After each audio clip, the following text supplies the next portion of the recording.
Hello दोस्तों, स्वागत है आपका बिटकॉइन दुनिया में। मैं संजय वर्मा। दोस्तों, अपने इंडिया में जब से ये न्यूज़ निकल के आई कि जो 9 इंटरनेशनल क्रिप्टो एक्सचेंज है जिसमें बाइनेंस और कुकॉइन जैसे एक्सचेंज शामिल है, उन सभी का यूआरएल बैन कर दिया जाएगा। उसके बाद से जो इंडियन क्रिप्टो ट्रेडर है वो सभी अभी बहुत ज़्यादा दुविधा में है कि अभी उन एक्सचेंजों को इस्तेमाल किया जाए कि नहीं किया जाए। इसके अलावा कौन सा अभी प्रेजेंट टाइम में सेफ क्रिप्टो एक्सचेंज है और कौन सा ऐसा प्लेटफॉर्म है जिसमें हम अपने फंड को होल्ड कर सकते हैं। तो इन तीनों क्वेश्चन का जवाब आप सभी को इस वीडियो में मिलने वाला है। तो वीडियो को स्टार्ट करते हैं। वीडियो इन्फॉर्मेटिव लगती है तो आप सभी से रिक्वेस्ट है कि आप वीडियो को लाइक जरूर कर लीजिएगा और चैनल को जो लोग सब्सक्राइब करके नहीं रखें चैनल को सब्सक्राइब कर लीजिएगा। स्टार्ट करते हैं एक छोटे से डिस्क्लेमर।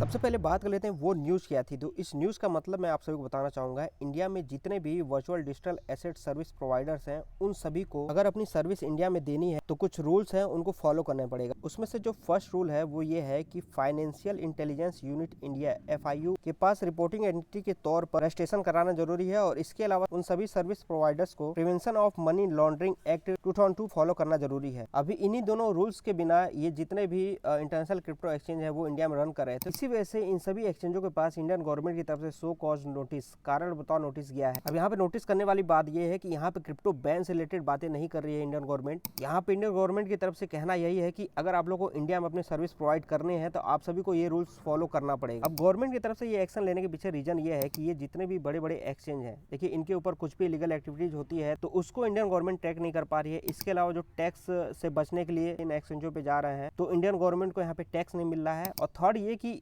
इंडिया में बड़े लेवल पे क्रिप्टो ट्रेडर जो कि इस पे शिफ्ट हुए हैं, बड़े लेवल पे यहाँ पे वॉल्यूम जनरेट कर रहे हैं। अब इसका फायदा तो ये एक्सचेंज उठा रहे हैं, लेकिन कोई अगर इलीगल एक्टिविटीज में फंस जाता है तो उसका ये रिस्पॉन्सिबिलिटी नहीं लेते हैं। अब अगर इन जितने भी एक्सचेंज है इस रूल को फॉलो करते हैं तब तो इंडिया में रन करेंगे, लेकिन अगर इन रूल को ये फॉलो नहीं करते हैं तो ये तो कन्फर्म है कि इंडिया इनका जो URL है वो बैन कर देगा। भले आप इसका एक अल्टरनेटिव निकालेंगे VPN या इसके थ्रू, लेकिन लीगली अगर आप देखेंगे आप इसको यूज नहीं कर पाएंगे। इसका सोल्यूशन हो सकता है ये जितने भी एक्सचेंज है, आप सभी को पता है बाइनेंस US करके भी एक अलग एप्लीकेशन है जिसमें US की जो जनता है वो इस्तेमाल कर सकती है। तो उसी प्रकार से ये सोल्यूशन आ सकता है कि बाइनेंस इंडिया करके कोई एप्लीकेशन आ जाए, कुकॉइन इंडिया करके एप्लीकेशन आ जाए। लेकिन अब बात ये है कि अभी हम लोग को क्या है डिसीजन लेना चाहिए। तो देखिए इंटरनली क्या चीजें हो रही हैं अभी किसी को भी नहीं पता है। पहले क्या होता था, बाइनेंस के जो CEO थे CJ, अगर इस तरह कोई न्यूज निकल के आती थी किसी कंट्री की तरफ से तो वो तुरंत एक ट्वीट करके बताते थे कि जितने भी यूजर्स हैं उन सभी का फंड यहाँ पे सेफ है। अगर इन एक्सचेंजों के पास ये सो कॉज नोटिस गया है तो क्या इन्होंने उसका रिप्लाई दिया है कि नहीं दिया है, हो सकता है ये लोग टाइम भी मांग सकते हैं। तो ये सब जो चीजें हैं ये सब इंटरनली क्या हो रही है हमें कुछ भी जानकारी नहीं है। तो कहीं ना कहीं एक रिस्क बना हुआ है। भले अभी वो प्लेटफॉर्म बहुत आराम से चल रहे हैं, लेकिन आप सभी लोगों ने देखा होगा पास्ट में कि बहुत सारे ऐसे नोटिस आए हैं इंडियन गवर्नमेंट की तरफ से और वो उन एप्लीकेशंस को बैन भी कर दी। हाँ, ये चीजें जरूर दिमाग में चलेंगी इंडियन गवर्नमेंट की तरफ से कि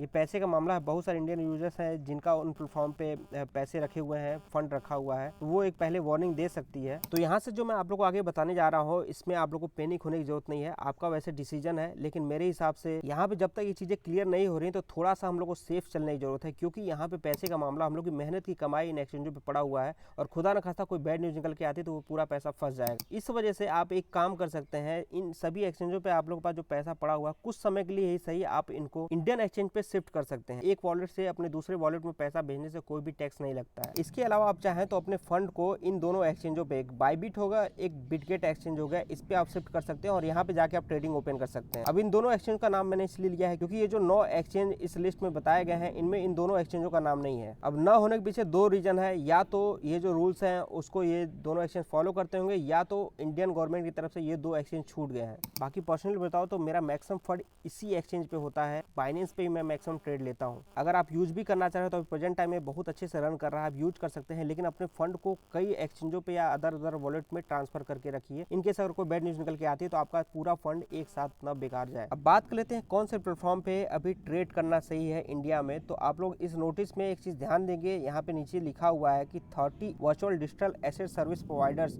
जो कि FIU में रजिस्टर्ड है, उसमें आप सभी को 2 इंडियन एक्सचेंज देखेंगे जिसका नाम है CoinDCX, वज्रेक्स। अगर आप लोग लीगल तरीके से चलना चाह रहे हैं, कोई भी इलीगल एक्टिविटीज के चक्कर में नहीं फंसना चाह रहे हैं, टैक्स से रिलेटेड कोई टेंशन नहीं लेना चाह रहे हैं, तो आप सभी इन दोनों एक्सचेंजों पे जाके ट्रेड ले सकते हैं। हाँ, ये मानता हूँ मैं, लिक्विडिटी से रिलेटेड प्रॉब्लम इन एक्सचेंजों पे आती है। बहुत सारे ऐसे कॉइन है जो कि इन एक्सचेंजों पे नहीं मिलते हैं, लेकिन जब ये स्थिति उत्पन्न हुई है तो थोड़ा सा तो आप लोग को एडजस्ट करके चलना पड़ेगा, और हो सकता है कि रूल्स और भी अच्छे से आगे क्लियर होते हैं इंडिया में, तो इन दोनों एक्सचेंजों पे ये जो दोनों प्रॉब्लम वो भी सॉल्व होते हुए दिखे। इन दोनों पे अकाउंट नहीं है तो नीचे डिस्क्रिप्शन में लिंक दिया हो, आप जाके अकाउंट बना सकते हैं। सेकंड, अगर आप लोग इंटरनेशनल एक्सचेंज पे ट्रेड करना चाहते हैं तो ये दोनों एक्सचेंज है बिटगेट और बायबिट। थर्ड जो ऑप्शन है दोस्तों वो है डिसेंट्रलाइज एक्सचेंज। डिसेंट्रलाइज सुन के बहुत सारे लोग डर जाते हैं कि इस पे हम लोग कैसे ट्रेडिंग करेंगे, लेकिन आप सबको बताना चाहूंगा जैसे हम लोग सेंट्रलाइज एक्सचेंज पे बाई सेल करते हैं उसी प्रकार से हम कॉइन्स को स्वैप करते हैं। ज़्यादा हार्ड नहीं होता है, जब आप इस्तेमाल करना स्टार्ट करेंगे तो आप सभी को देखिएगा कि बहुत ही ज़्यादा ये ईजी है। आप सिंपली ट्रस्ट वॉलेट पे जा सकते हैं, वहाँ पे आप सभी को जितने भी डिसेंट्रलाइज प्लेटफॉर्म है उन सभी को आप एक ही एप्लीकेशन में मैनेज कर पाएंगे। अगर आप लोग को इस्तेमाल करने नहीं आता है तो आप कमेंट करिएगा, मैं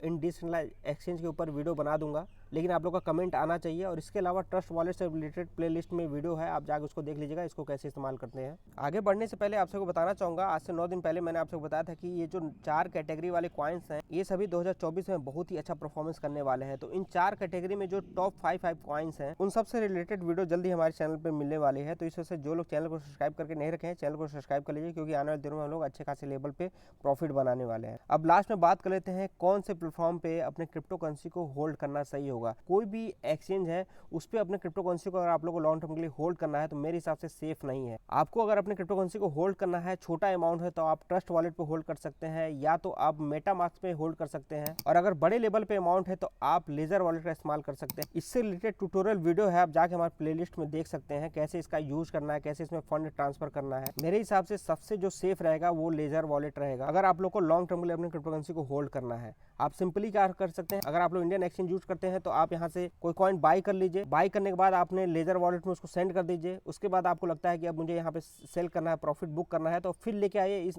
एक्सचेंज पे और वहाँ पे अपने कॉइन को सेल कर दीजिए। जो भी प्रॉफिट होता है उस पर आप अपना टैक्स पेमेंट कर दीजिए। तो अभी प्रेजेंट टाइम में जो सिचुएशन चल रही है मेरे हिसाब से ये कुछ ऑप्शन बन सकते हैं हमारे लिए। बाकी अगर आने वाले समय में सब कुछ सही हो जाता है तो बाइनेंस से बेहतर कोई भी एक्सचेंज नहीं है। आपकी नज़र में कोई है तो आप कमेंट करके जरूर बताइए। तो ये इन्फॉर्मेशन दोस्तों इस वीडियो में उम्मीद है कि आपको पसंद आएगी। नेक्स्ट किस टॉपिक वीडियो चाहिए आप कमेंट करके बता सकते हैं। किसी के बारे में आप लोगों को ट्यूटोरियल वीडियो चाहिए वो भी आप कमेंट कर सकते हैं। बाकी इस वीडियो में इतना ही।